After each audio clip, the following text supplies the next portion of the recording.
What is up, fellow nerds, and welcome to Not Your Status Quo. Tonight, we're talking Fallout Episode 6.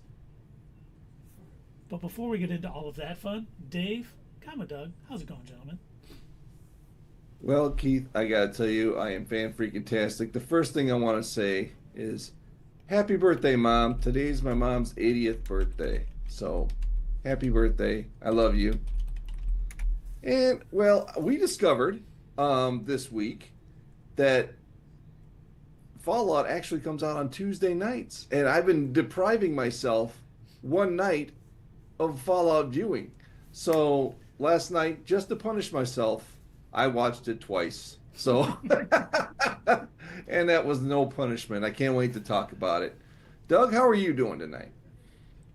Well, Dave, let me tell you, I also punished myself. It was terrible. I watched it 3 times. Ah. How dare you? Technically, I watched it 2.5, but like the third time was when I was trying to get, in order to get decent screenshots from the show, I found like I have to record little clips, and then I have to find exactly, move the down until I find the perfect non-blurry shot, and then I usually will use that for the thumbnail. So I kind of watched it 2.5 times trying to find the spots to get the different pieces for the thumbnails. But It's not torture. no, not torture. Because I was sitting there, I was just trying to get this one part where, like towards the end with Cooper. We'll talk about it later. And I ended up like rewatching the entire scene towards the end, and I'm like, oh yeah, I forgot what I was doing. It's that good of a show. It is that good of a show.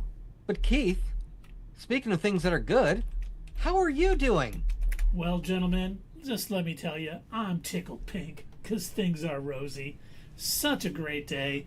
We got people in the chat. Don't Eat Me Cows is out there. He's been streaming all day. He's going to be streaming every day. So if you get a chance, check him out. He's a friend of the channel. He showed up at the beginning of the stream instead of the end. So we appreciate that. He's been streaming on Twitch. We got Dastic Darbs out in YouTube land telling us to get started. We're started. Thanks for joining us. We appreciate that. We got Sierra, who is, anyone who's watched us know who Sierra is. We appreciate you being out there. I don't know if you've watched Fallout yet, but we are going to talk about it because, darn it, it's a darn good show. And this one is called The Other Player. And, you know, it has a flashback like these all have had, and they've all been, you know, relevant flashbacks. And, you know, we go back and Barb is speaking with Robert House's double. And they're basically going to exchange cold fusion for the mind control device. And she didn't seem all that keen on all of this stuff going down. I think they did a really good job in this episode of humanizing her a little bit. Yes. I was thinking the same thing, because watching her body language, watching how she's reacting to all these people coming in to meet with her, obviously she's pretty high up the chain of command as far as, Vault Tec is concerned. But, yeah, she's seeing all these people, all these different ideas and all the things they want to do. And we end up realizing later on down the road that this is all taking place before that big meeting that she had where Cooper was spying on her.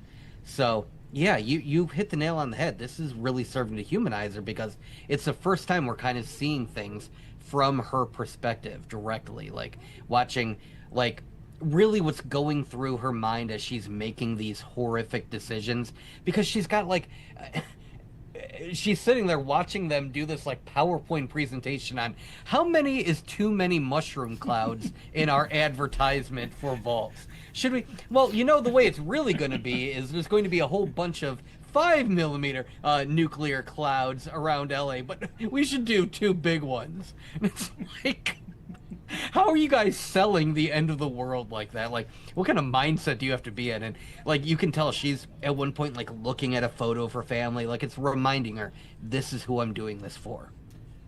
Well, and we see in a few minutes here, as we're about to, Keith's about to describe to us, there's something that happens that engineers her whole attitude. And it's like a flashback within a flashback. It's kind of cool, but you're right. We're seeing the human side of her, and we didn't.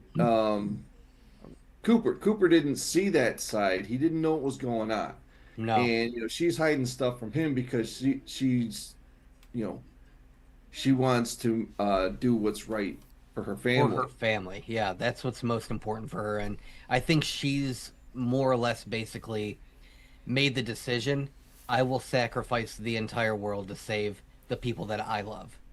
Yeah, and another thing they did is like before they did this, they put her name up on the screen like they did on the very first episode. So it's like, all right, we waited a year and a half, and here's now Barb's story. I think that's pretty cool. I enjoyed it also. It really gave another side because, we go back kind of to the party, and basically Cooper says, I know what you did. I heard it all, and you are a bad person, and I don't know who you are. And she kind of tries to explain it to him, but he's not having any of it. And then we get, which is I believe the part Dave was talking about, she's met on the elevator by Dr. Wilzig of the Enclave. Which, wow, I did not realize that he was also pre-war. I had no idea.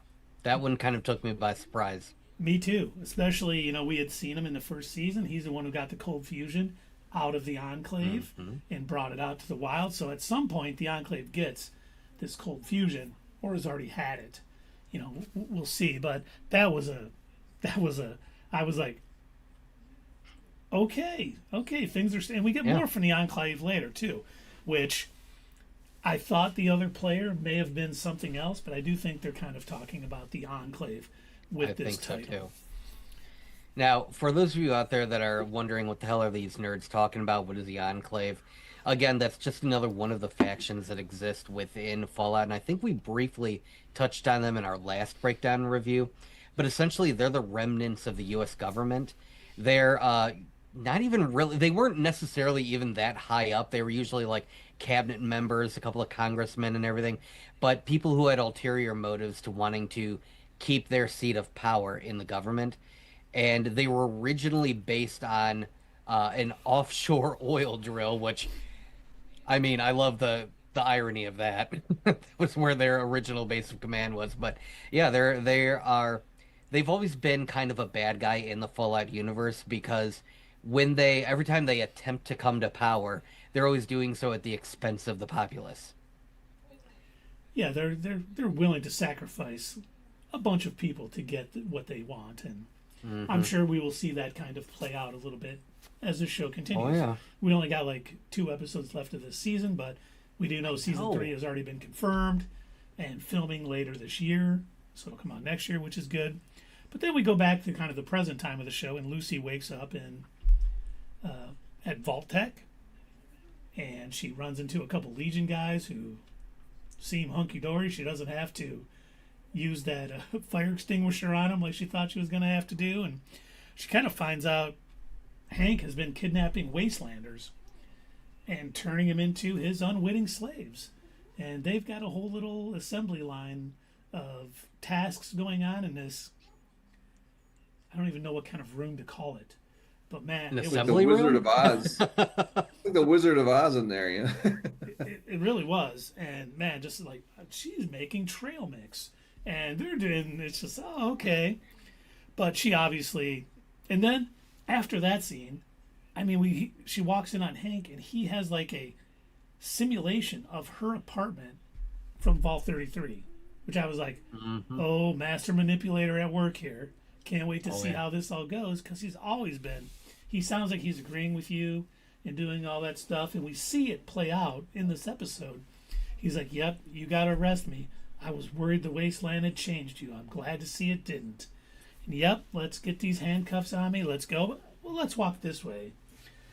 And, they get out there, and he's introducing her to all these people. And, we like it here.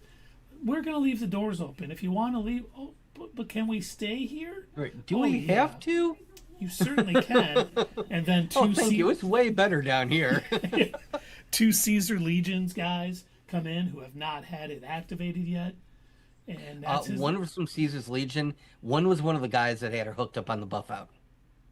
Oh, that's right. It was a Yeah, New California. she recognized him guy. pretty quick. Yep. And you know, when he smashed him in the head a couple of times, was that a stapler? I think Yeah. so, yeah, because it looked like there were staples in his head. Yeah, I was like, why isn't that, he did it so many times and so hard. I'm like, why isn't that at least knocking him out? But he's still sitting there talking. And and then I realized, oh, that's a stapler. So still, that would hurt though. It would not be fun, yes. But he must have had a very high defensive skill. Yes. But we also see he makes her push the button to turn on the chips. It's all a process with this guy. And, I think he's slowly... I think last week we talked about, too, that he was going to take her back to Vault 33. And we know what's going on with Vault 33. We'll get to that in a minute. But I don't think he is anymore. I think he's going to try to keep her there and try to make her his right-hand man. Mm. And I don't know about you guys. I think I know who is kind of his boss that he's talking to. Okay. I think it's Barb. I think what they're doing with this whole sort of thing of humanizing her this episode and showing her that, showing us that she really wasn't this bad person who wanted to do it. She was kind of forced to almost, and she did it for the love of her family. I think we're going to find out that was true, but she's changed again, and now she just wants to make everything safe for her daughter, and bring Vault Tec back into power out in the wasteland, which would then try to put her at odds probably against the Enclave, NCR, the Brotherhood, and everybody else. So I think that's who he was calling. I don't think she is in cryo anymore. I don't think she is either, and that's not a bad theory. I kind of like that. It would make a lot of sense because, there are quite a few people that you could have considered Vegas their old stomping grounds, and I do think that House is a bit of a red herring. Yes. And she did at one point possess cold fusion. Mm-hmm. She did. And that's what Mr. House wants. Yeah. And she was also the one who kind of brokered the deal for those mind control chips from Mr. House. Mm-hmm. But I do like the fact that, going back to that flashback, I like how when she's presented with it and she's, she hears about the whole cold fusion thing, she's like, oh, really? Wow, cold fusion. So what are you planning on doing with that? And he goes, I think that's above your pay grade. It's like, oh, damn. Okay, I knew there were people obviously higher up than her at Vault Tec, but still, wow, dude. Sorry to jump ahead just slightly, but in this episode, Coop says who's in charge, and she doesn't know. So that's what made me think maybe she's not as far up as we think. She wasn't in the past. She might be in the present in the show. I think we're going to learn she's learned a lot of stuff in the past, because we do see, the way this whole episode is structured, we find out later in the episode, but it's kind of part of her story. When she sees Coop has Hank basically passed out, and she comes, he can't figure out what the heck the little gun is or whatever that he has in the case, and she comes in and removes the cold fusion relic from him. And I was like, okay, I like this. We're going to find out how it eventually made its way to the Enclave somehow, where it started the show, but she's once again trying to get Coop's trust, and I don't know if it's because she really is a good person or if this is all part of her plan. Now you got me thinking, I wonder if their divorce was all a ruse. I wonder if they only did it for her to save face and be able to stay at Vault Tec. Maybe she is good, and maybe she stayed at Vault Tec for A, to make sure they had a vault to go into, because they all knew the bombs are going to come, and B, maybe she stayed there to spy on them. Yes, I know Zoom did the whole thumbs up thing. Yep. But maybe she also stayed there in order to spy on them, see what else they were planning, what other experiments were getting ready to come out of Vault Tec in order to maybe keep her daughter and other people safe. I don't know. It's a bit of a stretch. I'm not entirely sure if that's going to be the case because everything that we've seen about her, other than from this episode, would kind of imply that she's. I don't know if I want to say selfish, but she's very concerned about just her and those closest to her, and kind of damn everybody else. Yep. Did you see who her assistant was? No, who was it? Yeah, we saw that in the season 1 too. Betty. Betty from the Vault. Betty from the The Vault. overseer. Oh my gosh, I didn't even Jenny see from the that. block. Betty from the Vault. Yeah. Betty Yeah. from And Betty the seems Vault. to be the only one on this show who is like really pure. You know what I mean? Now, I wonder what she was like back in her Vault Tec days. She seemed like she was objecting to everything going on. You know what I mean? But she was brought in, I'm sure, into the Vault. I don't know if we'll discover this, but she was brought in by Barb, I think. Okay. All right. Probably. I think that's a good guess. But speaking of the vaults, we do find out a little bit about. We didn't get Bud's Buds this episode, but we do get a little from the vault, and we get what's his name, Reg, incest group. who is by the way, Cousin loving. when they were doing the uranium fever song, and you know what I thought that whole thing was? Like they were dehydrated and hallucinating. That's what I thought that whole dance number was. I'm like, oh my god, the water pump's gone. They're all hallucinating. But nah, it was just Reg. But he ends up, standing up to Betty and saying, we deserve this and you can't take away our snack. And people are getting behind him. And he's gathering a little bit of following and some confidence in standing up to the overseer. And he's an idiot. Yes. Oh, 100% is, yes.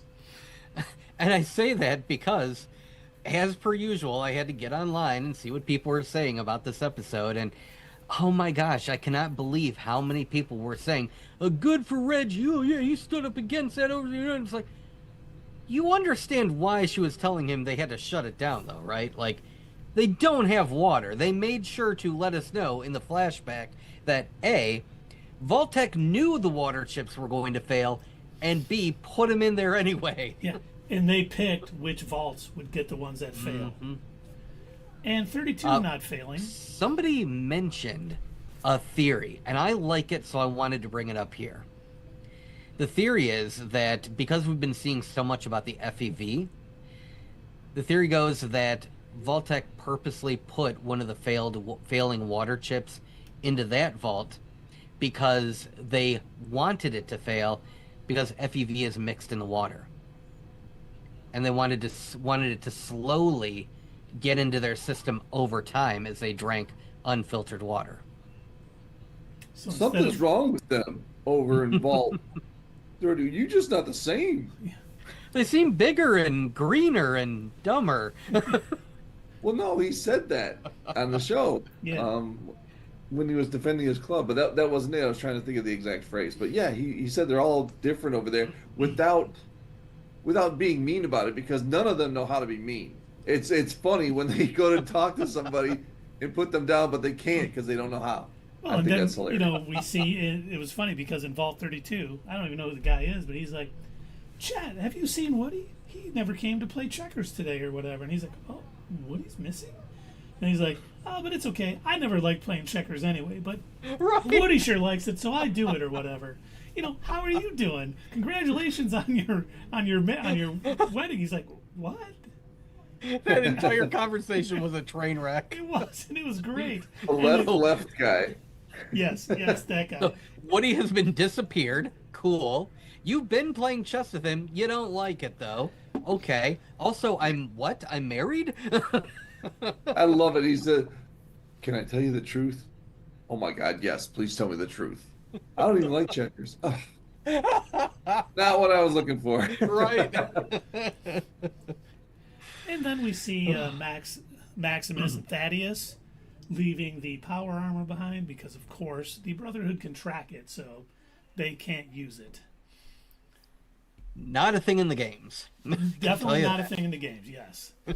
But then we see, let's talk about the Ghoul's arc in this episode, because we see him impaled. He's starting to turn a bit feral at times. He's trying to fight it by saying, I'm Cooper Howard. I'm a man. I need to blah blah blah. He pulls himself. I have a almost- daughter. My daughter's Yep. name is, yep, I have a daughter. Yes. And oh my gosh, did you notice, Keith, that sound effect as he was beginning to go feral? Right out of the game. I was Oh, like, I thought it sounded great. I was like, was that him making that sound? Because that was right on. That sounded great. that's the noise you hear when you started. When you're like, oh, where are they? Yeah, that's you start looking around. Oh shit, there's a feral around here. Okay. And he pulls himself up. He's at the top. You think he's gonna get out, but I'm like, how's he gonna push himself off of it? Does he got to hold behind? Right. And he falls all the way down. It's like, oh my god. And he's there all day. And someone comes, breaks off the pole, and pulls him along with them. And this is who maybe some people think is the other player also, because we end up finding out it is a super mutant. And Doug and I both think it is a phase 1 super mutant because he's a lot like Marcus from the games. We don't know if this is Marcus, but he's intelligent. He knows to hide. He's smart enough when he's telling Coop, hey, we need allies for the Great War against the Enclave. He's like, I'm done with wars. I'm done with causes. I'm done with crusades. And he doesn't just let him go. He knocks him out and takes him away, so he has no idea where they are.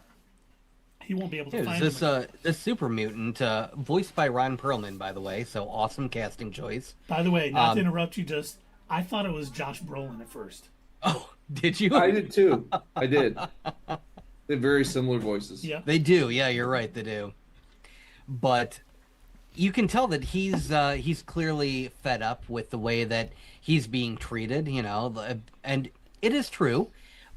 Super mutants and ghouls are looked down upon. They're treated as second-class citizens, or they're hunted down to extinction, as he put it, Yeah.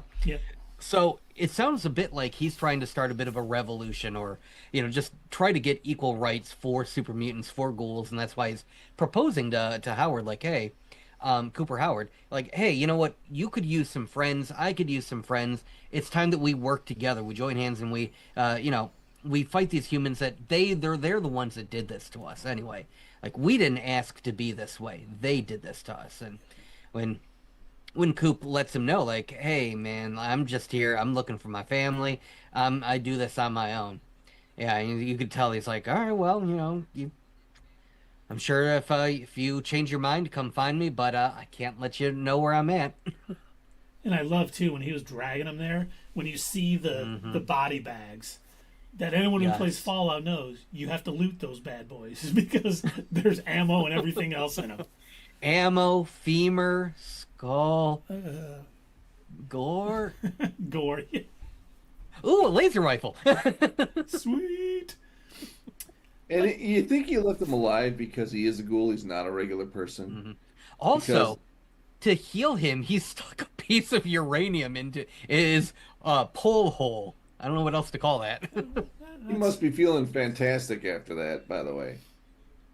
I mean, it didn't feel good at first, obviously, when he put it in there. There can be a lot of jokes made about that. But, Okay, rapid fire jokes. Go. was it closing around it? Does he? It looked like it. like It it, yeah. certainly did. Now, And, so that does was he a absorb tight that? hole. Does that just become a part of his body now? I guess so, unless he fishes it out. But Yeah. I don't know. Maybe it's the only thing that's gonna keep him alive at this point. Keep Not It sure. seems like he could live a really long time if you kept that in there. Yeah. It would keep Well, he Not could that he already heal. isn't. I don't Yeah. know what it's going to do to his mental state, though. He might actually have to double up on his other drugs in order to keep his mental state, because I think, if I remember right, what turns you into a feral is radiation getting to your brain to the point where you can't keep control of your own thoughts and memories anymore. So with that giant chunk of uranium in him, I think that's going to probably make him turn even quicker if he's not careful. I think it's very likely. And my what's next, I think it's very possible that he's going to turn into what's known as a glowing one. Ooh. That is a type of ghoul, usually a feral ghoul, that is so covered and filled with radiation, they give off a glow. and they can actually bring back to life dead ghouls. Yeah, they're like a So he's cleric like, when you're fighting them. They keep raising the dead. he's like Ghost Rider now. He's gonna glow. Kind of, yes. But general, so far, I think in the games, there's only been two that I'm aware of. Um, Glowing ones that actually still have their minds about them. So Well, we'll I have don't to see him. wait and see what happens with Cooper. But um, that's my what's next. I think with that giant chunk of uranium in him, I think he's going to turn into a glowing one. And I bet you any money he's going to get a new power. He's going to be like, oh hell, I got a team with me now. Yeah, Well, I and think if speaking, anything, go ahead, yeah, Dave. it's not going to hold him back at all. I mean, Mhm. he's pretty much, I think, in my opinion, he's probably the best character on the show. I mean, I like him more than Lucy. He's really got some depth to him. So I don't think they'll go too crazy, like in a way that like they'll kill him or something. Last of Us, but uh, Yeah, I hope nobody makes the Last of Us mistake because, I mean, talk about quality of a show. Just yeah, Now, if it's like anybody, if Keith they're playing gonna a video game. It just fell right off a cliff. now, if they're going to kill off anybody, honestly, anybody that's had more than a minute of screen time, I could see it being Thaddeus. You know what? I like Thaddeus. He's I like hilarious. him too, but I think if they were going to kill off anybody, it'd probably be him. but we could sell it. We'd be rich. No, we can't sell it.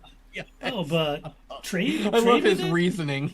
Yeah, we could become one of those good people that you'd always talk about. It reminded me of the show that we were reviewing on Sunday.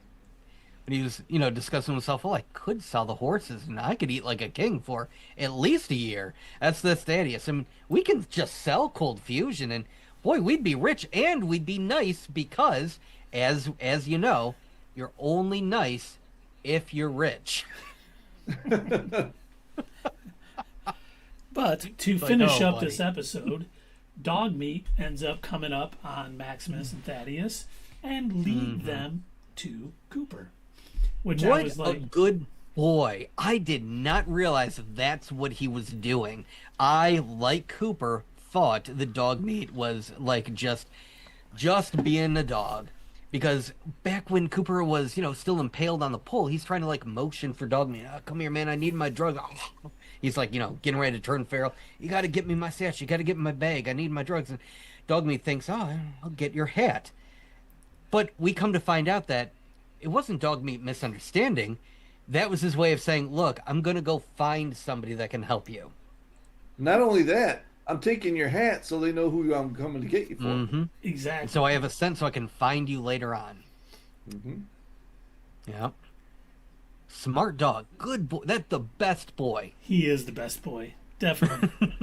Now, do you think Woody's disappearance is going to be because he was questioning the overseer about what he heard? Or is it going to be some silly thing? He's going to stumble back and be like, I made too many rights again. Oh, I don't know. I don't know if Stephanie is going to be. I don't think she looks at him as a threat. So I don't know if she would take him out. That's my thought. And then they were like, oh, everybody likes Woody. And so I'm kind of like, okay, are they kind of setting us up to make us think?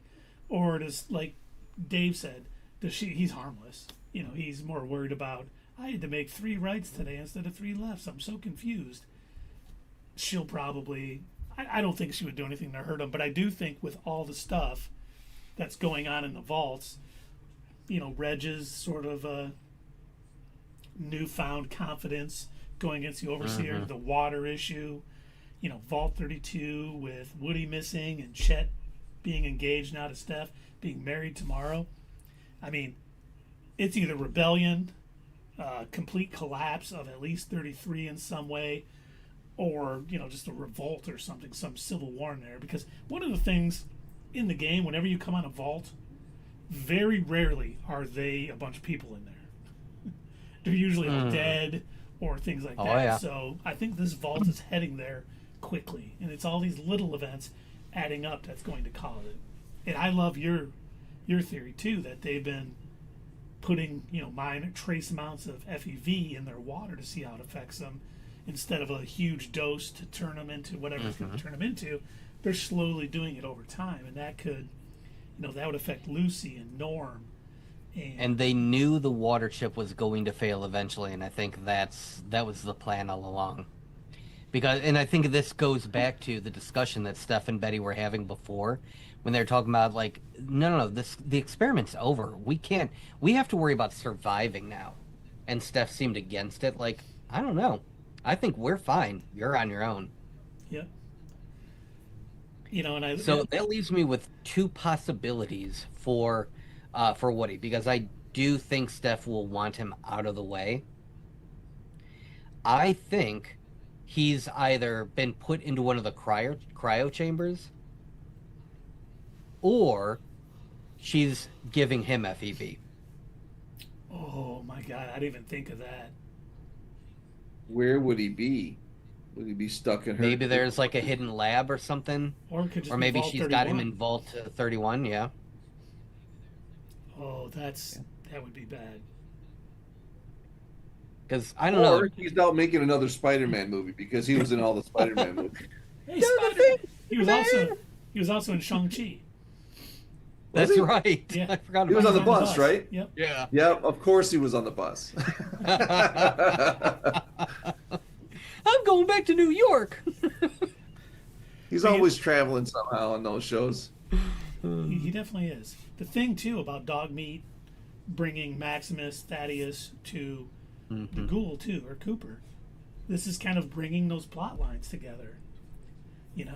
Obviously Lucy is there and the Ghoul's away, so now the Ghoul will probably be like, we got to get back to Vegas, save Lucy. And Maximus, of course, be like, yes, we do, which means what's coming back to Vegas?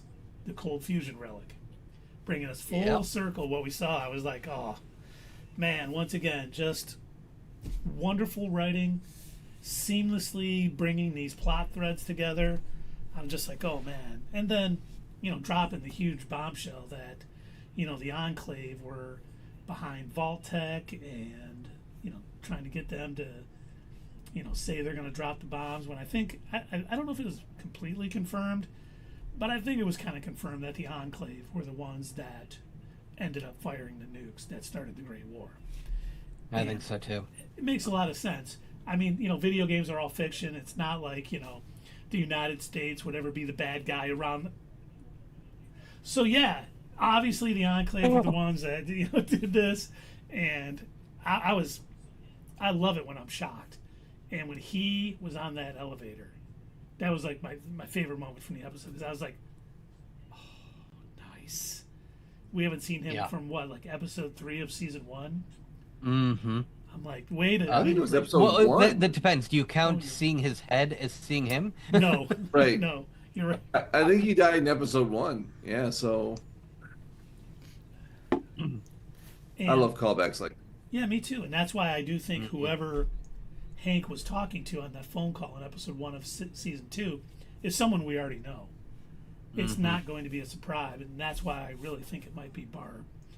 She's changed, much like he was talking, Hank was talking to Lucy about, I thought the wasteland would change you. Maybe because he's seen it change people like Barb. We're going to find out her, actions from the past. She was trying to be good, and she was a good person, but things have changed in the 200 years since she's been frozen. A little bit. Just She had a nightmare. She didn't have a dream, so she woke up angry. But it will be interesting. I'm looking. I want to know now what they're gonna what's gonna happen in the past in the flashbacks, because it's like, okay, we pulled the cold fusion relic out of his head or whatever, and then okay, that arc's done for this episode. Now I gotta wait till I almost said Wednesday. Now I gotta wait for next Tuesday to find out what happens. I love the show. I cannot say, when I see people like online hating the show and claiming to be Fallout fans, I'm like, I don't get it. How, if you love the games, this is so much like the games. It's so fun, so good, well acted, everything. Oh yeah. How many fandoms don't actually like the show that they're fans of. Seriously, there's tons. Too many. Oh my God, all of them. All of the fandoms hate everything about the things that they're fans of. We see it with Star Wars. We see it with Fallout. We see it with, oh my gosh, I see it all the time with Ghostbusters. They're horrible. Yeah, so that's why I they're think bashed. I think the only They just don't know what else fandom to do. I think the only fandom that isn't hateful, they have a whole different problem, would be Sonic the Hedgehog fans. But the less we talk about that, the better. Oh, what about the Snyder bots? Again, they're the same kind of fans as like the Star Wars Ghostbusters. God, they hate everything that isn't that isn't made by Zack Snyder. But they also don't like Rebel Moon though. Yeah. But they don't even mention Rebel Moon. Yeah, they don't just talk like about it. No, because that I happen? think that would ruin it. Do you think that Maximus is going to find out that Hank, Lucy's father, is the one who blew up Shady Sands? I think eventually, yes, he is going to find that out. And what he's going to do about it now that he doesn't have a suit, I don't know. But we know he's a badass. He could still kill someone twice his size, which he already did. Yeah. So we got a But comment when on it, YouTube from Brian Mulheron. What time do you talk about the pit? Are you talking about the DLC from Fallout 3? We will be No. talking about that later. And then he says Nickelback fans. Nope, none here. Not He's a one. talking about the Pit, the TV show on HBO. Oh, I thought he meant like the DLC VR. from Fallout 3, the pit. That's what I thought he meant. Well, that's how he spelled it, the PITT. Yeah. Yeah, that's how it's spelled That's in how it's Fallout 3 spelled for too. Fallout 3. Okay, well, There's a let's. show Because it's called- based in You won't Pittsburgh. know unless he responds. Yeah, there's a show called The He Pit. responds. He has There is a- a show. It's got Noah Wiley on it. The Pit is on at 9. Yeah, that's what he's Okay, talking. he's talking about the show. Okay. Okay, all right. Yeah. I literally thought he was talking about the game too. I didn't even know he played Fallout 3. But yeah, I think Maximus is going to find out, and it's going to cause more friction between him and Lucy, possibly. Are we going to... Yeah, what is it? Cold friction. I mean, we got the chip program now that's in full, manufacturing. There's tons of them out there. Everyone's going to want to get their hands on that. I'm sure Hank and whoever his benefactor is aren't going to give it up willingly. We got Cold Fusion Relic probably coming back to Thing. We got the Legion at Civil War. We got the NCR on the decline. We got the Brotherhood. Almost all the factions of the Brotherhood probably chasing after Maximus, who's coming into Vegas. I'm like, oh man, they're setting up a pretty big season finale, possibly. Yes. Or not. All And- these lines may not come together at the end of this season. If the Commonwealth chapter is still around, and Xander wasn't like a secret synth or something, then yeah, he's in for some trouble. Because I bet you any money they're gonna pull up with their flying blimp and they're gonna rain hell. And I oh was god, thinking what if what- they bring Liberty Prime with them? That would be so awesome. If we get a Liberty Prime cameo or scene in the show, yes, I'm going to be so happy. See, I was thinking watching this episode, just how many different storylines, because we haven't seen Bud's in like 2 episodes.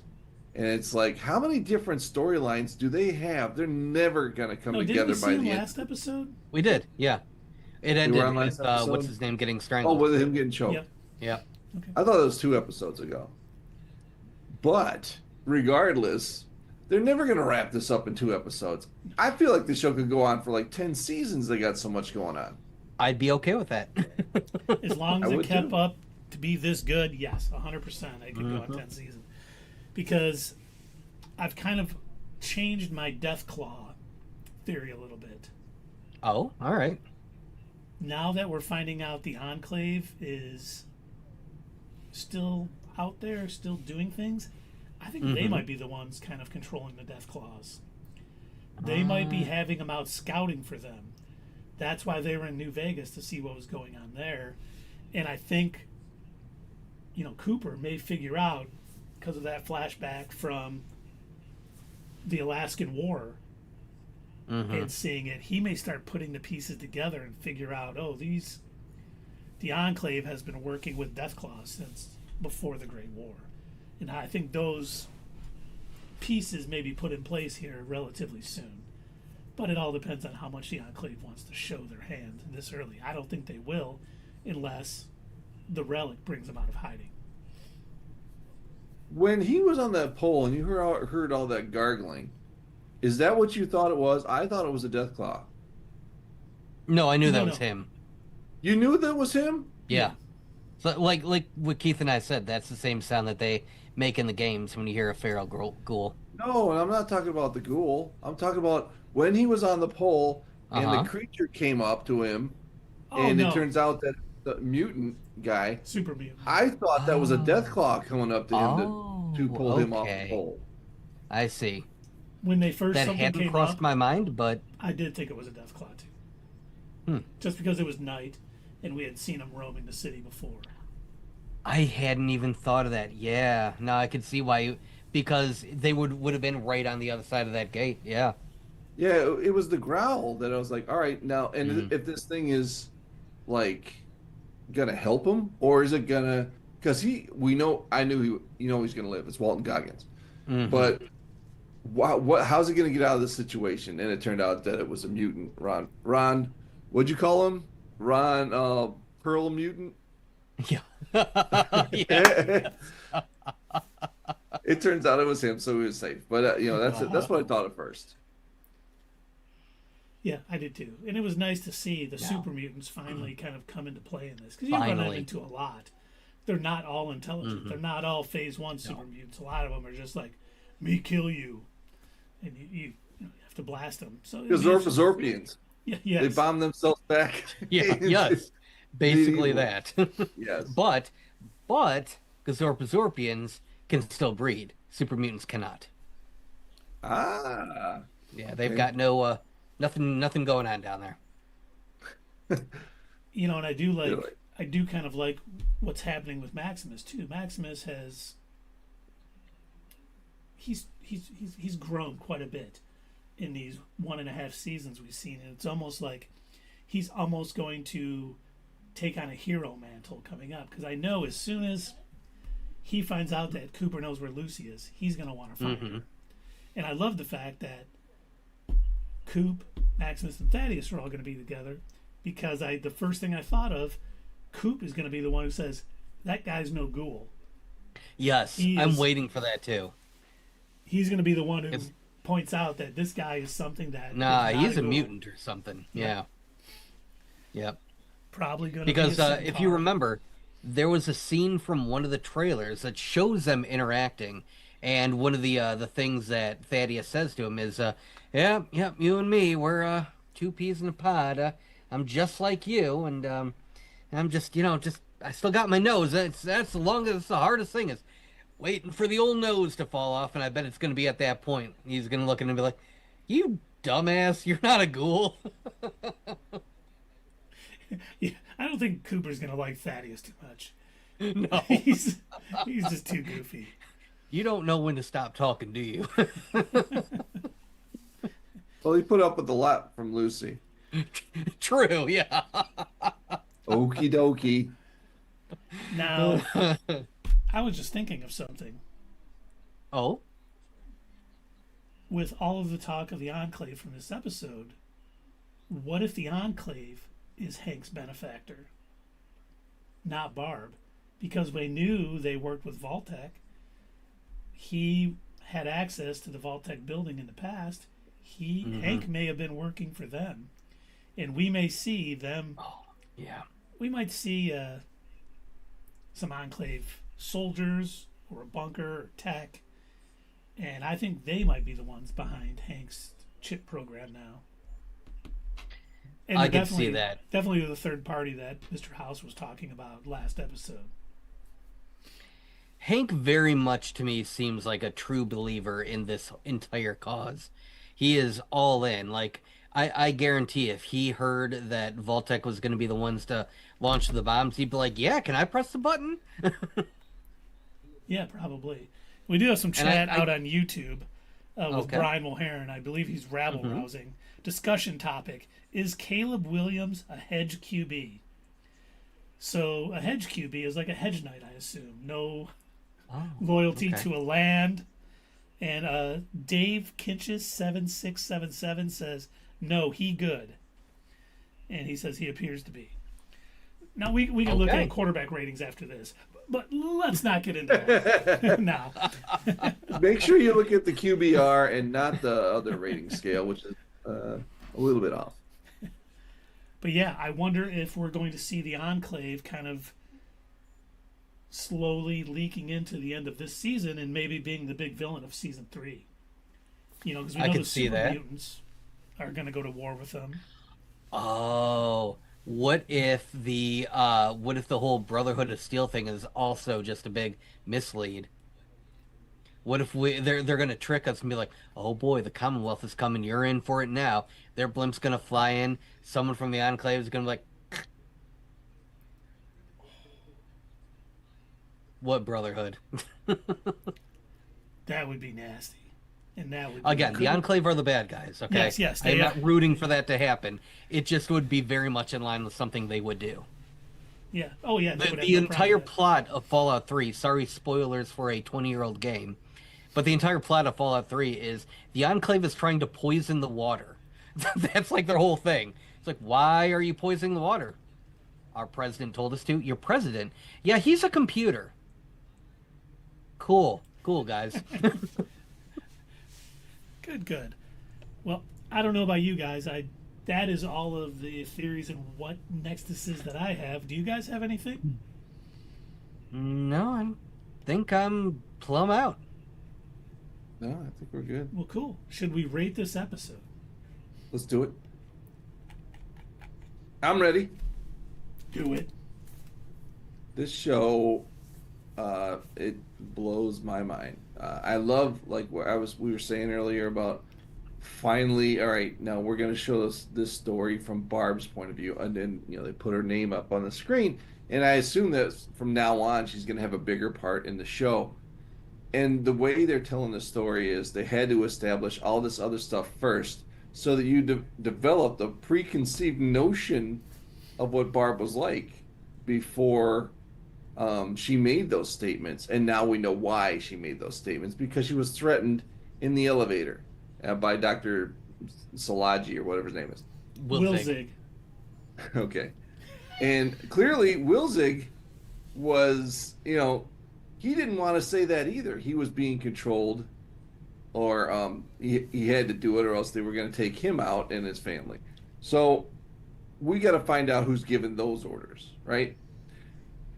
I don't know. And I like the fact that they had the Robert House, not The double. the body double, yes. Mm-hmm. And he was still saying the same things that Robert House would say. That's how well he knows his part, and so nobody's going to figure out that it's not him except for obviously Coop. And like I said, I was watching for video game moments. Like when I watch this show, I look at it from like a regular TV perspective, and I also look at it from like, would this happen in a video game? And the only part in this show that I thought would really happen in a video game was him pulling himself up, trying to get off that pole. And then when he reached the top, I was like, how the hell's he going to get off that thing? I don't think he thought that far ahead either. Yeah, he's not going to make it. Mm-hmm. And he obviously didn't. But Oh. the way his legs were going up at the same time but not being on the wall, I'm like, that's video game moment. But I look at some of these conversations, but they take that. I like those moments. I like that I can see it happening in a video game as well. But they've got so many other things going on that it's so much more than a video game now. That has its moments where you could picture like that you're playing it, but there's so many other things. It's just such a deep story. Mm-hmm. And I don't like the music, but I do like the music, if you know what I mean. I do like it because the way it is, it relates to, like it hasn't, like you guys have told me in the game, it just 50s and earlier music. They keep it in that way, but I don't think these songs that he was playing at the piano when they were all dancing and stuff, I don't think that, the one that was going on in his head, that's not an actual song from the 40s. That has the music, but the lyrics were just hilarious. I don't know if you guys had the closed captioning on when it was Uranium playing. fever. Yes. Oh my God, that was so funny. Oh, I was laughing my ass off. That And is, so that it's is a got song the from Fallout. That's a song from the Fallout games. I don't know when. It was funny. right. It's probably written for the game. Yep. It could be. No, it comes from 1955. Are you kidding me? That's a real song. That's a real song. It's performed by Elton Britt, released in 1955. Well, that's fantastic. I mean, Yep. it's just everything about this show just keeps getting better. So I think last week I gave it an 8.5. I'm going to give this week an 8.5 as well. It's great. It's not a 9, which is like Penguin territory, but it's getting close. Oh yeah. Yeah, I mean, everything about this episode was just great. I have no nitpicks. Nothing happened in this episode that I was like, I don't think so. Everything was great. All storylines are starting to merge together. Things are coming up that make you go, whoa. And it is just a beautifully acted, written, cinematography. Everything about it is just a joy. And, Dave was saying, there's video game moments. And there are, but like he was saying too, they don't rely on that to make it good. They have a deep story. They have characterizations that are evolving and getting better. And they just have done what any adaptation of a video game should do. You don't got to follow it, point for point. You just have to make a good story based in that world and understand the world, and they do. And you say it's not a 9 yet. I'm giving this a 9. I just thought it was a great episode. It built off last episodes. It'll probably lead in to next week's episodes to make it better. And they're just all so perfectly, put together that I can't get enough of it. I think we're getting dangerously close to Penguin territory. Well, Keith, I was going to give it a 9, but I do have a nitpick, gosh darn it. Oh, man. Uh-oh. They had Ron Perlman make an appearance in this show, and not once did he say, war never changes. The line that he has uttered in every game, except for Fallout 4 for some weird-ass reason, but he has been in every single Fallout game going back to the 90s, and they wasted him, so I'm going to dock a half a point just because of that. But otherwise, no, this episode is fantastic. I mean, it just keeps getting better and better. And Dave pointed out they've got a lot of storylines going on. To me, I'm okay with that. Normally, I would be like, oh my gosh, now I've got to figure out what's going on with this character. But the thing is, they're making all of these characters and all of these groups interesting enough that I do want to know what's going on with them. I was actually disappointed that we didn't have time to see what was going on with Buds today. And granted, I'd say out of all the stories, I think Hank is my least favorite, but the way that he acted in this episode, it's kind of changing my opinion, because this storyline was also fantastic. I like the idea that he's probably decided, I clearly can't bomb the surface into submission, so my next best step, I'll turn them all into, mindless, mind-controlled robot people. That's the only other thing that I can do. And then we can finally have Reclamation Day. Yes. So yeah, his story was great. I like the fact that he's still attempting to manipulate Lucy. She's definitely gotten a little bit smarter. She's not totally falling for his tricks, but she does have to go against her morals for a moment when she realizes, if I don't press the button like my dad is telling me to, these two men are going to literally kill each other. And I like that he's pointing out, he's doing the whole well, she was a little bit of a murderer, but now she's a pencil sharpener, and she ate people. Now she makes the best trail mix. He's attempting to manipulate Lucy into thinking that, there's a reason, there's a good reason why I'm taking away all of their free will. Don't you see? Can't you understand? And it's you can tell that Lucy's struggling with it, because on one hand, she does understand, yeah, I've seen the way that people are on the surface. But the moral part of her is like saying, yeah, but this still isn't right. You can't just take away people's free will. And so I like the fact that we're seeing her growth in a story that otherwise would have been kind of my least favorite in all of them. I loved the struggle with the Ghoul. I loved watching him attempt to pull himself up, but then he couldn't. I'm so glad that we finally got to see a super mutant, even though it was only for just the briefest of moments. But I do like the character, the building around the sky. I like the fact that he's wandering around in a ghillie suit, kind of like keeping his face and his head covered because obviously people are hunting super mutants, so he doesn't want to be seen while he's trying to start his little underground revolution. And I was so happy to see Maximus and Thaddeus, even for just a little bit. It was good to catch up with them, see what they're up to. And now I cannot wait for the next episode to see how they're going to deal with being with the Ghoul, because the look on his face when those two walked up, you could see him be like, oh shit, what did you do, Dogmeat?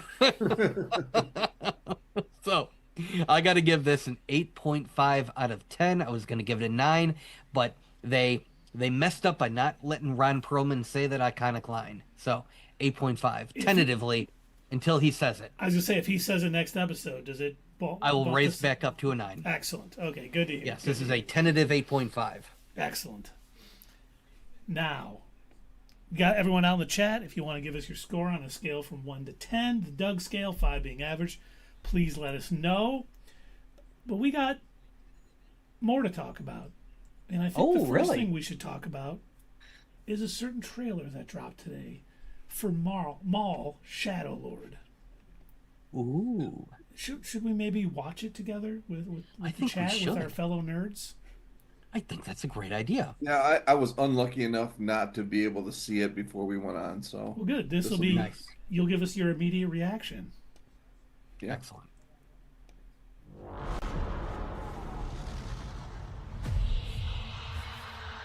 Times have changed. I will show you the galaxy for what it truly is. See things Can I from just a say new this perspective. animation style is just getting better and better over the years? You can say that. You can definitely say that because it I mean, does we look tremendous. watched it evolve with Bad Batch. We saw it get even better with the last season of the Clone Wars that was on Disney Plus. I mean, we've seen it with Tales of the Jedi, Tales of the what was it? Tales of the Empire. Tales of the Empire, yeah. Yeah, but we've seen it get like better and better, and these opening scenes showing the cityscape and all of the color and the detail. I mean, you know what? Good for you, Disney, for knowing that this is the kind of projects that you need to pump your money into. Yeah, and Because their it shows and animation, it's worth it. they've been the best at animation. Mm-hmm. Clone Wars, Rebels. We won't talk about Resistance, but Tales of the Empire, Tales of the Jedi. Resistance? I don't think I saw that one. Oh, they were talking about making something about it, but yeah. Oh, but it didn't actually come. Yeah, Okay, yeah. cool. And Yeah, then people resisted.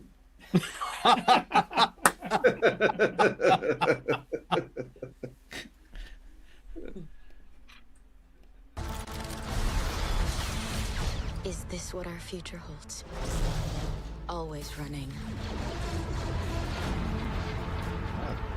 I invite you to look more closely. What are we dealing with? And I have to say, I love the fact that it's a Twi'lek.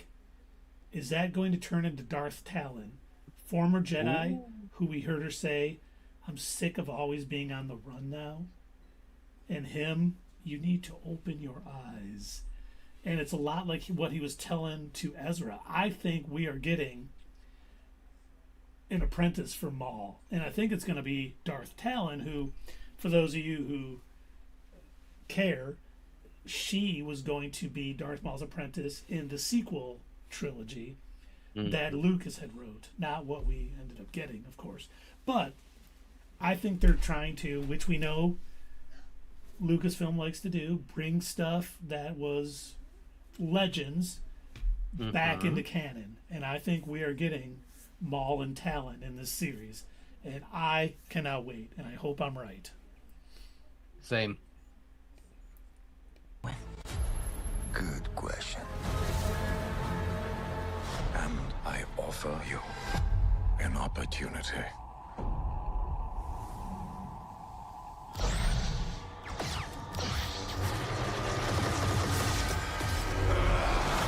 Oh, so badass. I know that it looked great. Like just seeing the saber light up on half and then come full is the animation is perfect. I can't believe what a great job they do on this. And just when you see his, I think you see his face like up close in a minute here. I paused and I was just looking at it like, good God, how long did they spend on that? It looks way too good. And his voice, Sam Witwer. Oh yeah. Perfect. You can't go wrong with it. Excellent job. Maul.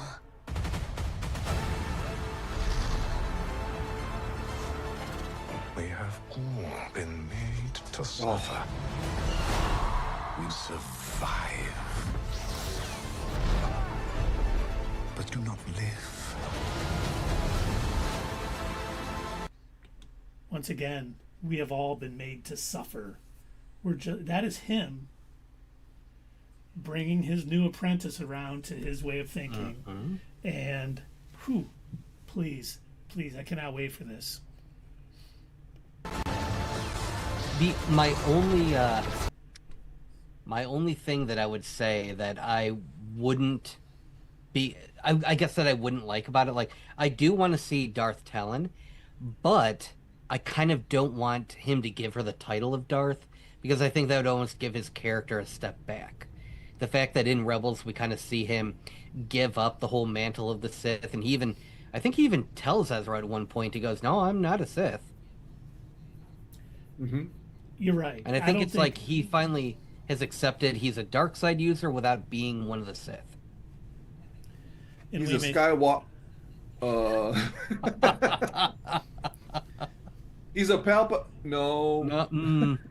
Oh, we did get a message on YouTube talking, still back about Fallout, just saying, Jason Deerham, I like the fact that it's Ron Perlman. I think everyone's happy since he got like $50 and a sandwich to do that narration from the first game. Well, they gave him 2 sandwiches this time. Yes, thank God. He's a big guy. He can eat it, you know. He's very tall. I'm hungry all the time, just like Sir Dunk. Right.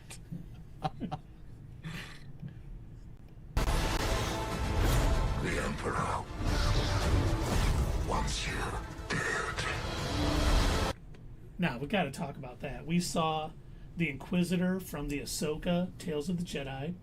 We saw Merrick from Ahsoka Season 1. Do you think he's going to be a gas cloud under that armor in this too? Or you think Maul is the We one? wouldn't know. We wouldn't know because he made it all the way to Ahsoka. Well, he may die in this, and that's how we find out he becomes a gas giant. Oh. A methane giant. Methane giant. Or what's the Big old fart. what is that gas that Saw Gerrera was breathing in? Tiberian gas? Was it Tiberian? I don't remember now.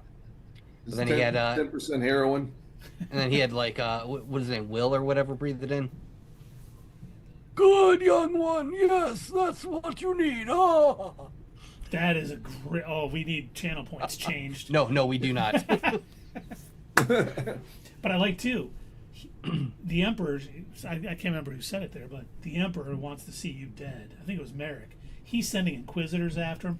Maul is becoming a problem for the Emperor. You know, the irony of that, or the audacity of him to tell Vader, "Hey man, you got to stop going after Obi-Wan." It's kind of, you know, it's really taken over your whole life. And then in the meantime, I'm gonna kill Maul. Oh shit, I'm tired of him. Are we going to see Vader versus Maul in the show?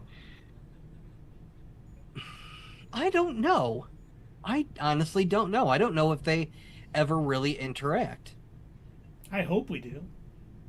I mean, if the Emperor is so obsessed with him, Mm-hmm. why wouldn't he send his number one assassin? Yeah, if he can. Maybe he's afraid of losing Vader.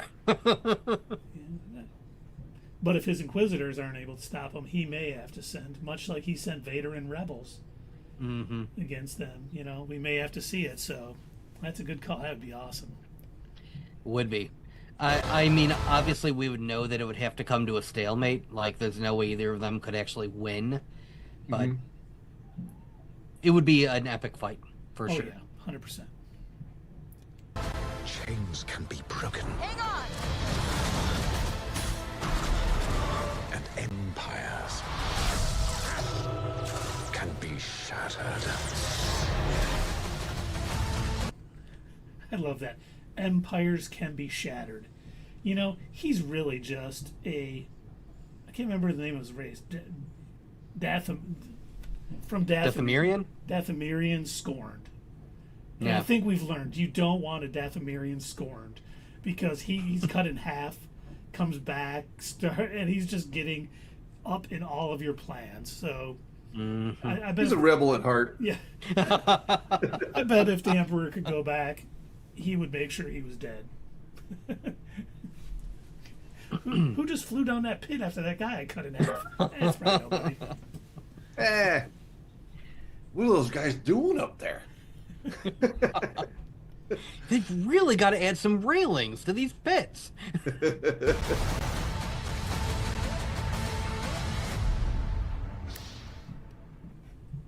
And 2-episode premiere on April 6th.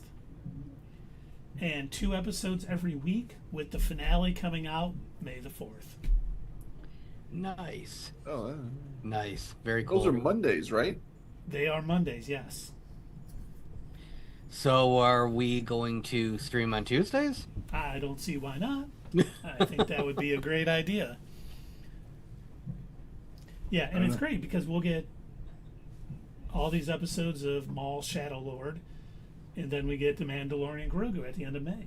So we're gonna have some good Star Wars content at least for a couple months this year. And if Very Ahsoka cool. still releases this year, that'll be great. So looking That would be nice.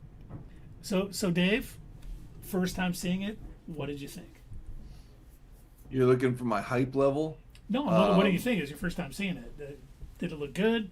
Are you angry? It looked amazing. The very first thing, with seeing the Coruscant from above was amazing. That animation, like you guys talked about, it's incredible. I don't know how they do it. And the voice acting that I heard on there, I can't wait for this show. And when they first announced it, I'm like, what could they possibly do that we haven't seen from Maul already?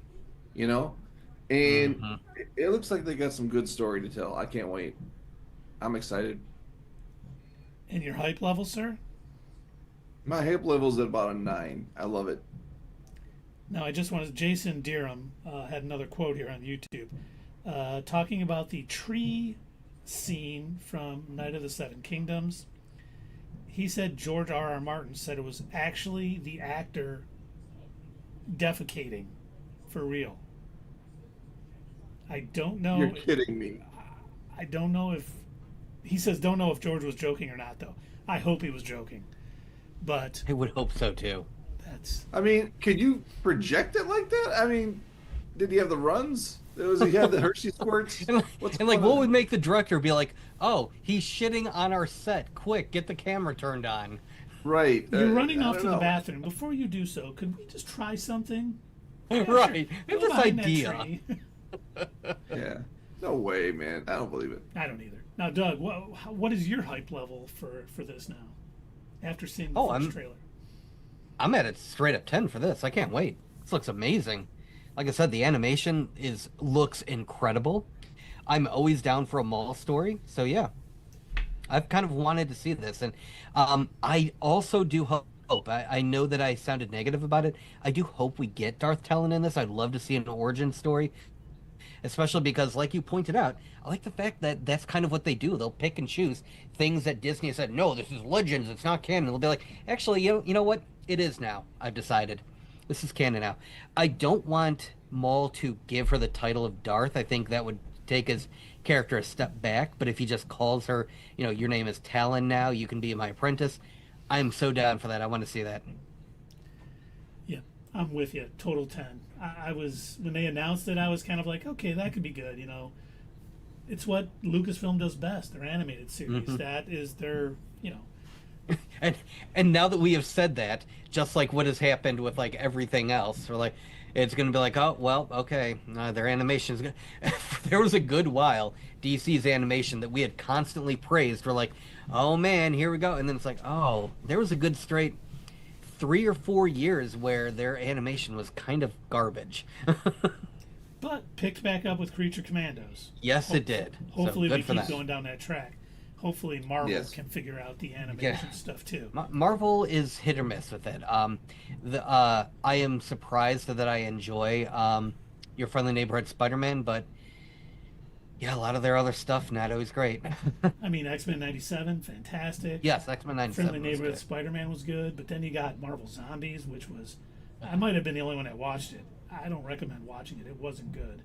And then What If season 1 was good, season 2 was declining, and season 3 was not worth the time to watch it. So Season 2 was kind of forgettable, except for like maybe 1 or 2 episodes. Like I liked the good Hera episode, and I liked the Native Americans who found the Space Stone.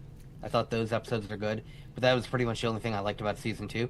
Season 3, I don't really remember much of anything except for the hatred that I had watching it because it was such a waste of my time. I agree. Now, while we're on the subject of Marvel, we got some news and notes. Okay. So What do we got? Doomsday? Supposedly some new details on Doomsday. I swear if you're going to talk about the clock rumor. No, nothing about the Oh, clock. thank God. I am Yeah. so sick of seeing that. I know, me too. The first is from this James Mack, some new scooper. He is saying that the film is going to feature a group of multiple Dooms. It's unclear Okay. whether they're a cult of characters wearing the Doom mask or Doom variants. So would you call it a Doom Squad? Or a patrol. Doom Patrol. Says female variants will appear, and one Doom variant is described as looking like a masked Hulk. Now, it would be funny, because Mark Ruffalo has said he's not in this film, if he turns out to be in it as a Hulk Doom variant. Or if it's the Hulk with Tony Stark's face. Whoa. And they're gonna call it Sylvie. Oh dear God. Please don't. And now, according to this rumor, the beginning of Avengers Doomsday will already show universes colliding, incursions, and one of them will be Tobey Maguire's Spider-Man universe. Sure, why not? And there will be a multiversal conflict involving Tobey Maguire's Spider-Man and Dr. Octopus facing off against the Fox-era X-Men. Sure. And it's said to be catastrophic, with Spider-Man's world becoming completely wiped out by the X-Men. That is one of them I don't believe. I don't think they're going to make the X-Men look like I kind of universe call killers. yes on this. Yes. I don't think either of them would be universe killers. I don't think, even if it was to try and save their own lives, I don't see them resorting to killing other people. They would do whatever they can to save both universes. Yes, If exactly. possible. Yep. Yeah. And then Yep. the final And one. also, just like logistics, I don't see them spending that much time, that chunk of a movie, on characters just for the. And I know this sounds weird for a Marvel movie, but I don't see them doing it just for the fan reason, you know. No, I agree. Well, and this last one is, so the Russo brothers were reportedly able to eclipse everything else Marvel's ever done in terms of action in Avengers Doomsday.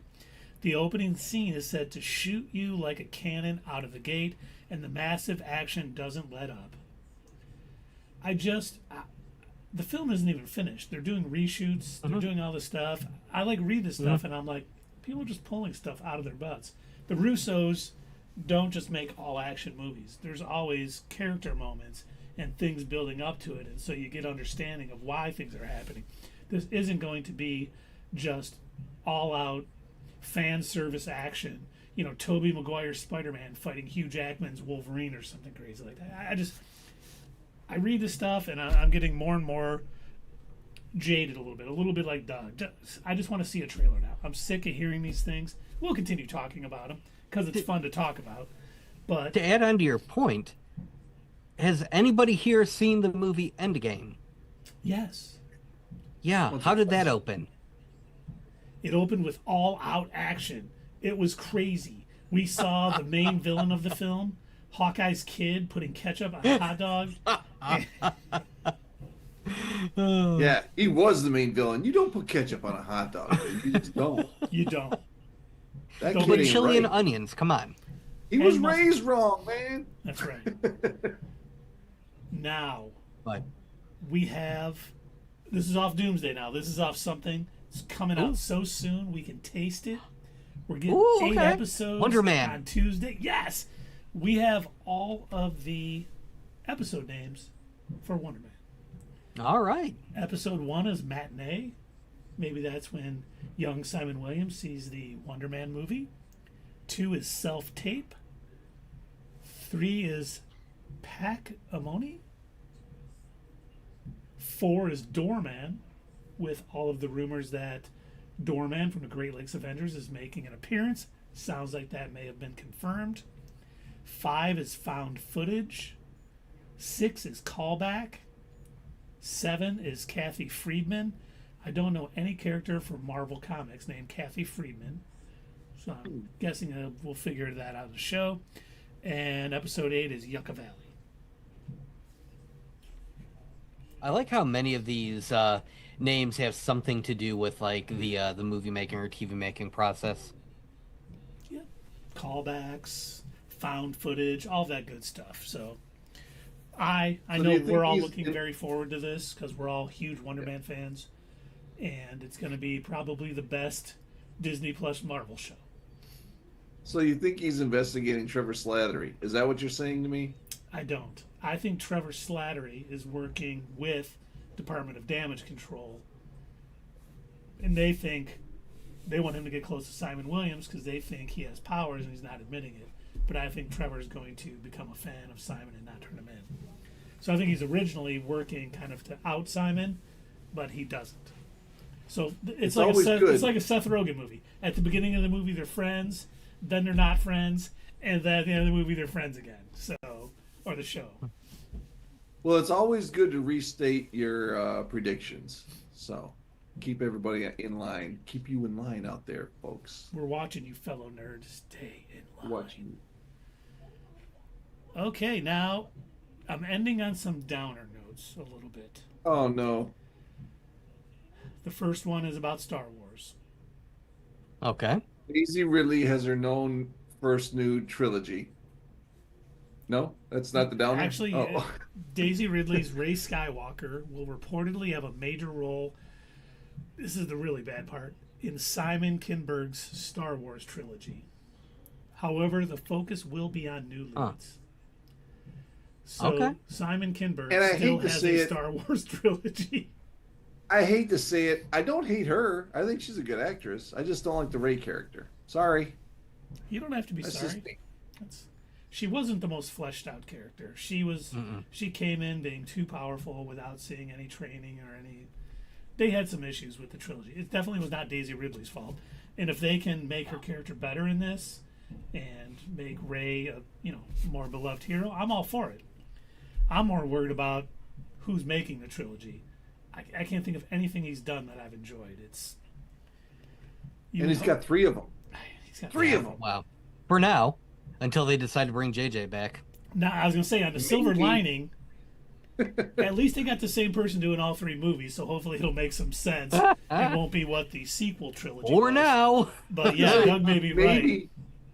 Maybe Simon Kinberg can complete a thought within 3 movies. Maybe. We don't know. We're going to find out. He's going to write it all in one movie and be like, oh, I had 3 movies? I wrote it all in one. I mean, I did Dark Phoenix saga in one movie. I could do a Star Wars trilogy in one movie. Come on, In guys. fact, I did the Dark Phoenix like twice in one movie. So what do you got? Yeah, I don't need 3 movies, but I'll just show Stormtrooper smoking the last 2 movies because everything will be done. We're good. We got it. Gonna be cool. Can I use that Yoda guy? Yeah, is Yoda still alive? What's going on? What about Yaddy? Can I use Yaddy? What about the I want to see if baby? Natalie Portman's available too. Yeah. And bring her in. Does anyone know if Mark Hamill has been in a Star Wars movie? I was thinking about getting him to be in this. It'd be cool. Ooh, I know Harrison Ford. He's hot right now. Let's Oh get God. him. I watched Shrinking. It was so good. I want to get him in my trilogy. I told you, I'm not doing those kind of movies, kid.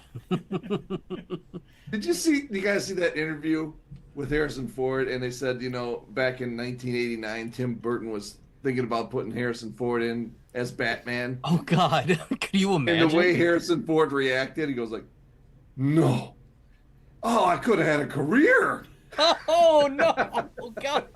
So he doesn't consider Han Solo and Indiana Jones as okay. Might have been a Oh, little he's totally sarcasm. Yeah. Yeah, he's totally kidding. Now that's a good segue. How many characters? I'm sorry. did he No play, offense you to know? Harrison Ford, but I think he would have made a terrible Batman. I think he'd do it too. But it's funny, a perfect segue into our first DC Studios item. Oh, something about one of the Batmen? We got 2 Batman things here. Ooh, okay. The first one just made me laugh.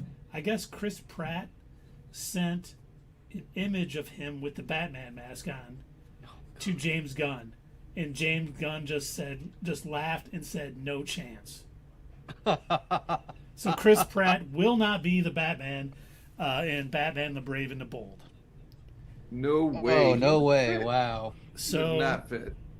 here's the other part. This scares me quite a bit. Okay. Because it sounds like it's real. We know who the writer is for Batman the Brave and the Bold. Okay. She has written She a few has other written. movies. Her name is Christina Hodson. Oh, I thought you were going to say Patty Jenkins. Well, wait till you hear what she wrote. She wrote Bumblebee. Oh, no. She wrote Mm. Birds of Prey, Oh, and she wrote The Flash. Oh, no. Oh, no. And James thought The Flash was the best movie ever. well, that was Andy. What's his name? Andy Muschietti, Yes. and he did it. He did Welcome to Derry. So wait. So- When Andy and her teamed up for a movie, we got The Flash. Yeah, Gross. that's the problem. When she was gone and he did Welcome to Derry, it was really It was good. amazing. So if she's on her own, is it going to be also amazing, or Well, is she's she not, the problem? She's not on her own. She's teaming up with Andy again for Andy is directing Batman the Brave and the Bold. Oh no! Well, No, everything why? you mentioned from her was kind of suspect, and I didn't- at least he's got Welcome to Derry. She didn't have anything that was above marginal there. I didn't like Bumblebee. Birds of Prey, it was okay. I thought it was written well for a Harley Quinn movie. I hope she understands that the tone for a Batman movie isn't a Harley Quinn movie. But dark. supposedly, we don't know this, she wrote a oh my god. What is the future treatment? Batman called? Batman Beyond. She wrote a Batman Beyond script that supposedly was really good. Now, Okay. we've heard other of her scripts. The Flash was really good. So I guess we'll have to see. yeah. But I saw that and I was like, oh, you have to be kidding me. I don't. I hope. I want it to be a good movie. So I'm not going to root against her. But man, it does not sound like they got the right person to write this movie. That's too bad. Yeah. Well, here's hoping. Yeah. True. We won't know until it's actually out. At least Chris Pratt won't be Batman. Is that a comment? No, that was just No, me. I like Chris Yeah, He's but gonna Pratt. be would- busy. He's going to be busy making Super Mario movies. Oh, that's right. Supposedly we're getting a Super Mario Galaxy trailer during the Super Bowl. Oh, another trailer, huh? Mm-hmm. All right. Among these 17 other trailers coming out that day. Yeah, That's right. I'm just excited that they're opening the Super Bowl with Green Day. That's pretty cool. They're one of my favorite bands. And Bad Bunny's doing the halftime show, so I know. the Cool. right-leaning political people will not be happy with the musical The acts. entire musical effort. Yep. Yeah. Yeah, they're making their what is it? Isn't it like Turning Point USA is making their All American Patriot show or whatever Yeah, they're the calling alternate it? halftime show. Everyone does that, though. Bud Light used to have an alternate halftime show where it was dogs playing football, you know. So Yeah, they have the the lingerie bowl during halftime, the puppy bowl. Mm-hmm. Yeah, everyone's Yeah. doing their own little thing. Yeah. But hey, that's all we got tonight. You know, as Dave mentioned, we are coming back on Monday to talk A Night of the Seven Kingdoms. Next Thursday to talk Fallout Episode 7. We've got so much stuff going on. It's a good time to be a nerd. We hope you join us. Should we find someone to raid, gentlemen? I think we should. And I see Bubble playing Fallout 3. yeah, she was on there when we went on. So She was playing Mothership Zeta DLC from Fallout 3. Oh, nice. Oh, you know, I meant to mention that, did you ever play the Mothership Zeta DLC? I did. Do you remember that one of the people they had captive was one of the vice presidents from Vault Tec? I didn't remember. I don't remember that. Mm-hmm. Nice. Yeah. So that's probably Barb's boss, and he's been abducted by aliens. Okay, now the last thing I need to tell you. It's very important. It is about the bombs. Do punch the bombs. Okay. Okay, press he this said button. Press this button here. Is that what you said? Presses it. Hey, I found this label gun and it says "Do not press." Do you think this is supposed to go to something? Oh. Oh yeah, that button that you pressed. Yes. All right. I am Groot. I am Groot. I am Groot. The raid has been created, gentlemen. All right. For those of you wondering out there, what is this rating thing? Well, it's just something that we like to do to kind of keep things going rather than completely signing off of Twitch. Instead, we're going to go hang out with our buddy, Bubble, who is playing Fallout 3. And, I mean, honestly, that's the perfect transition. We just got done talking about the Fallout TV show. And, yeah, what better than to watch somebody play the, kind of the first in the 3D games. But for those of you that are watching us on YouTube, obviously we cannot send you over to a Twitch channel, but we still want to thank you for joining us anyway. And if you like what you see, make sure that you like the video, share it with your friends, and if you're watching us on mobile after the fact, don't forget to hype this video. It's a new feature that YouTube offers. Awesome, puts us in the algorithm a little bit more. But most important, we want to hear from you. So comment down below, and we'll see you next time right here on Not Your Status Quo. Hey fellow nerds, I hope you enjoyed.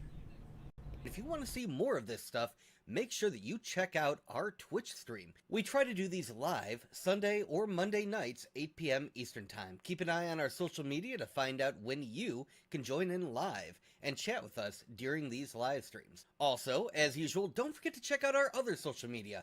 Add us at Twitter, comment down below, and we'll see you next time right here on Not Your Status Quo.